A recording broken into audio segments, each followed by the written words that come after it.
Bismillahirrahmanirrahim. Assalamualaikum warahmatullahi wabarakatuh. Selamat bertemu kembali anak-anakku dengan Ibu Ika Atika. Baiklah, pada kesempatan ini Ibu akan memberikan materi tentang senyawa karbon. Sebelumnya, Ananda di kelas 11 sudah mempelajari hidrokarbon dan minyak bumi pada saat itu. Baiklah, mari kita mengingat kembali apa yang disebut dengan senyawa hidrokarbon. Yang pertama, dulu kalian sudah mempelajari yang namanya alkana. Di mana alkana itu mempunyai rumus umum CnH2n plus 2. Jadi kalau C-nya 1, maka H-nya 4.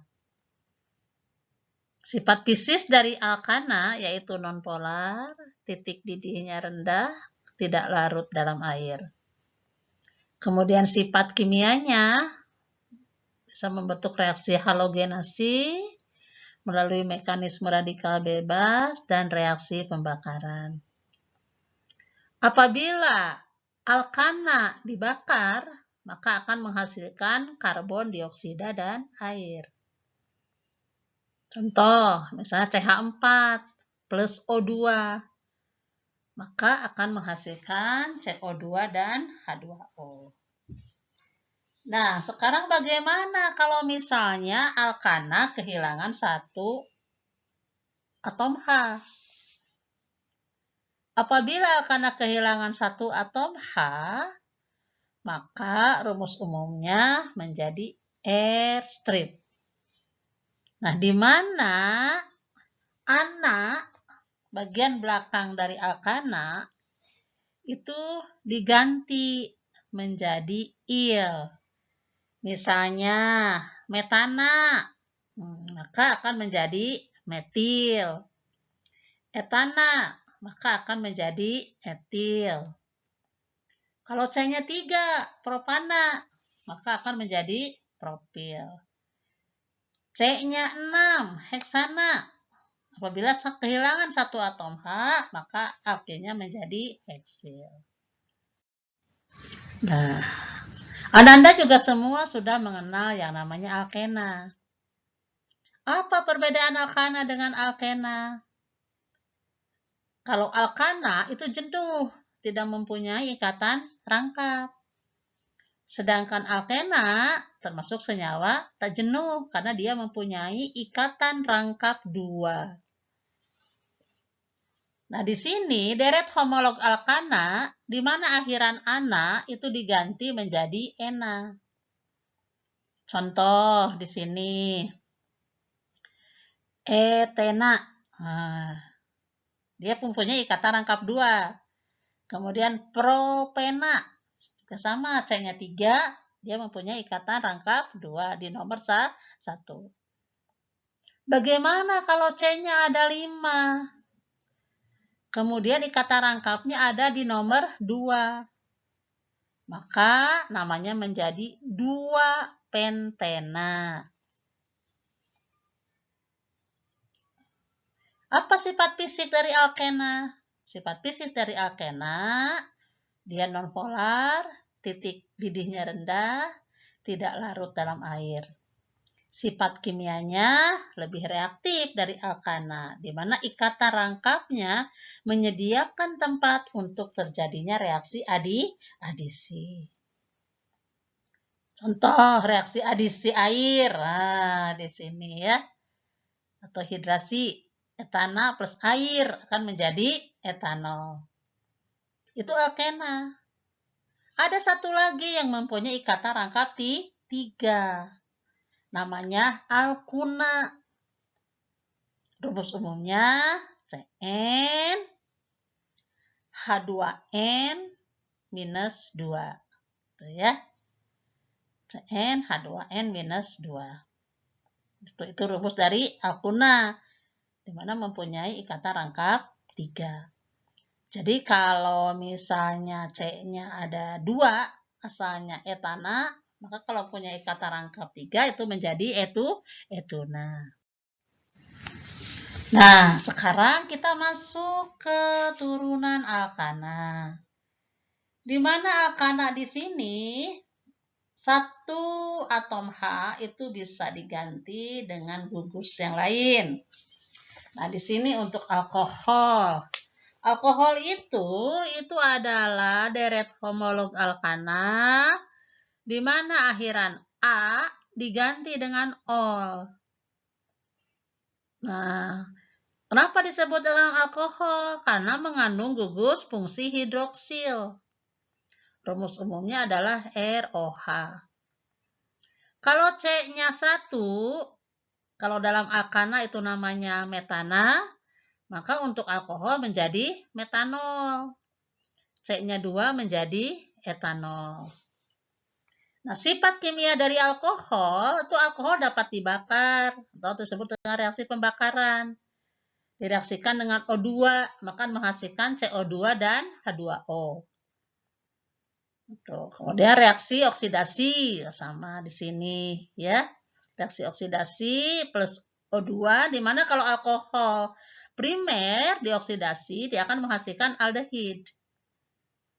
Kemudian dehidrasi di sini, kalau dehidrasi maka akan menghasilkan alkena. Alkohol akan berisomer dengan eter, dengan isomer fungsi. Rumus kimianya sama, tetapi gugus fungsinya berbeda. Jadi alkohol akan berisomer fungsi dengan eter, di mana eter mempunyai rumus umum R'(O')R. Kata namanya itu dimulai dari alkoksi, kemudian alkananya. Contoh, CH3O, CH3, maka disebut dengan metoksimetana. Kalau CH3O, CH2, CH3, diambil alkoksinya yang C-nya saling sedikit. Berarti namanya metoksietana. Untuk yang selanjutnya yaitu aldehid dan keton. Rumus umum dari keton yaitu RCOR. Sedangkan dari aldehid RCOH.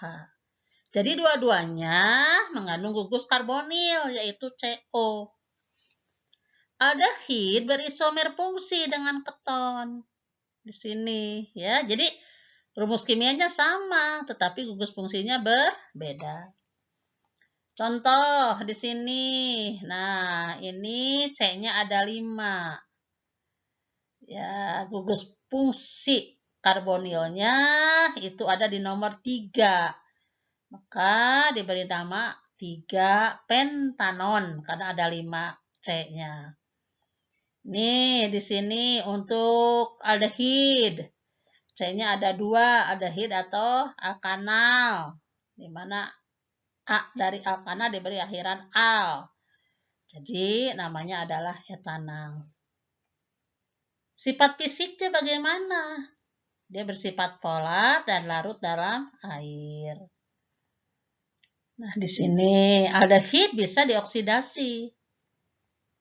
Aldehid dioksidasi akan menghasilkan asam karboksilat. Gitu. Ya, di sini dapat kita lihat.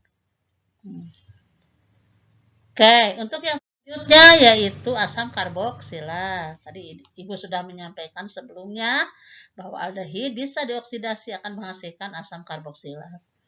Asam karboksilat ini akan berisomer fungsi dengan ester.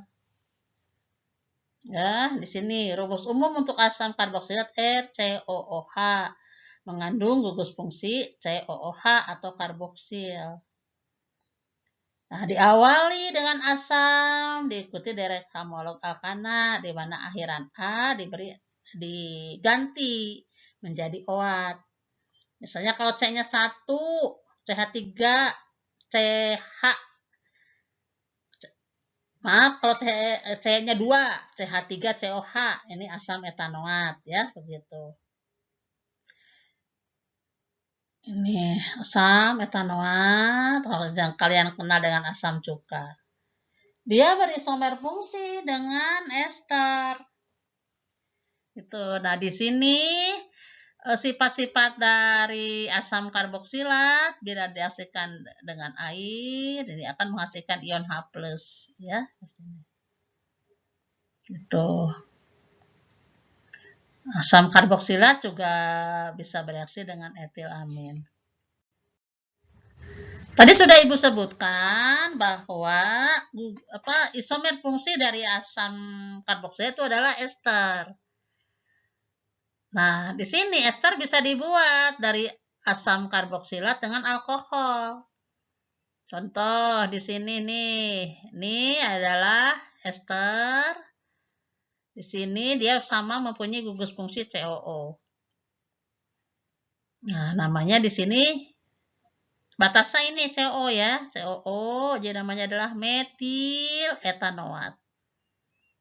Kalau di sininya ada 2, maka namanya etil etanoat. Tuh, ya. Ikatan hidrogen antar molekul pada asam karboksilat itu membentuk dimer, menjadikan titik didih asam karboksilat tinggi. Kemudian suatu bentuk yang penting dalam biomolekul. Senyawa karbon yang terakhir yang akan kita pelajari itu adalah amina.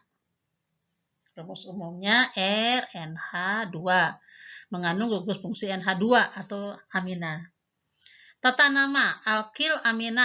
Nah, kalau itunya adalah kalau nama IUPAC-nya alkana mina. Misal, ini C-nya ada 2, maka namanya etil amina atau etanamina. Gitu, ya. Sifat fisiknya polar, titik didihnya tinggi, larut dalam air, dan bersifat basa lemah. Dapat bereaksi juga dengan asam dan basa. Cukup sekian anak-anakku untuk materi tentang senyawa karbon. Mudah-mudahan Ananda semuanya dapat mengerti dan bisa dipelajari untuk selanjutnya. Untuk selanjutnya anak-anakku nanti bisa berdiskusi dari materi yang Ibu sampaikan ini. Terima kasih, tetap semangat. Wabillahi taufiq wal hidayah. Wassalamualaikum warahmatullahi wabarakatuh.